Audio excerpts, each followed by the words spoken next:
আসসালামু আলাইকুম। আজকে উত্তরা কোঠা আন্দোলন 15 জন আন্দোলনকারী, এর ভিতরে 13 জন শিক্ষার্থী আর 2 জন পথচারী মারা গেছে।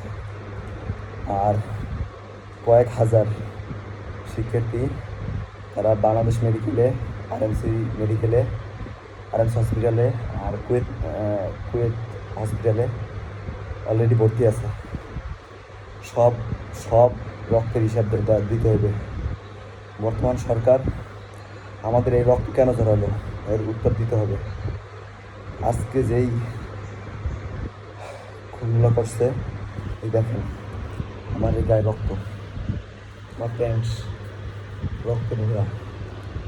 এই যে আমাদের যতগুলো বুলেট ছাড়ছে, আমার জীবনে আমি দেখিনি এত সরাসরি ফায়ার করছে পুলিশ, র্যাব সরাসরি ফায়ার করছে।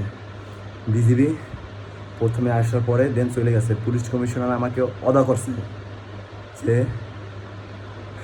পিসফুল প্রোটেস্টের জন্য সে কোনো টিয়ার শেল, গুলি এগুলো সে মারবে না। কিন্তু সে আধা ঘন্টা পরে, আমার কমেন্টমেন্টের আধা ঘন্টা পরেই সে তার আসল রূপে ফিরে আসছে। আমার অ্যাকচুয়ালি শ্বাসের কষ্ট আছে, তারপরে এই টিয়ার শেলে আমার শ্বাস করতে এখন কষ্ট হইতেছে। আমাদের এখনও হাজার হাজার স্টুডেন্ট আহত অবস্থায় বিভিন্ন মেডিকেলে ভর্তি আছে। তাই আমরা আন্দোলন বন্ধ করব না। আমাদের 15 জন শহীদদের, উত্তরাতে আমাদের 15 জন শহীদের রক্তের হিসাব দেয়া লাগবে, জবাব দিতে হবে। স্বরাষ্ট্রমন্ত্রী, প্রধানমন্ত্রী এর জবাব দিতে হবে। জবাব ছাড়া কাউকে ছাড়া হবে না। সবার কাছে একটাই রিকোয়েস্ট, সবাই সেফ মতো থাকেন। আগামীকালকে সকাল 10টার দিকে কালকে জুমার নামাজ আছে।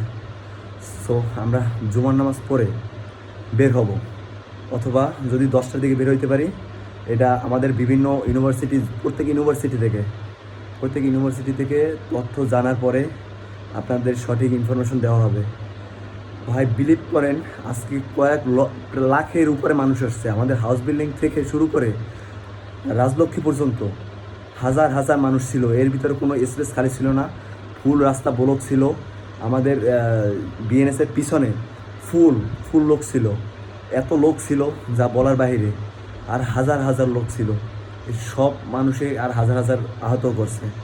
তো আমরা আন্দোলন থেকে পিছু হটবো না। সবাই বলতেছিল যে ভিডিওতে এসে বলবো না, ভয়টা এখন আর করে না আমার, বুঝছেন? ভয়ের দিন শেষ।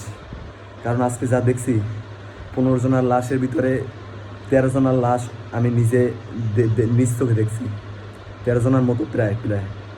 তারপরে যত লোক অসুস্থ হয়েছে, এরা আমার ভাই ব্রাদারই হবে। এদের রক্তের প্রতিদান দিতে হবে।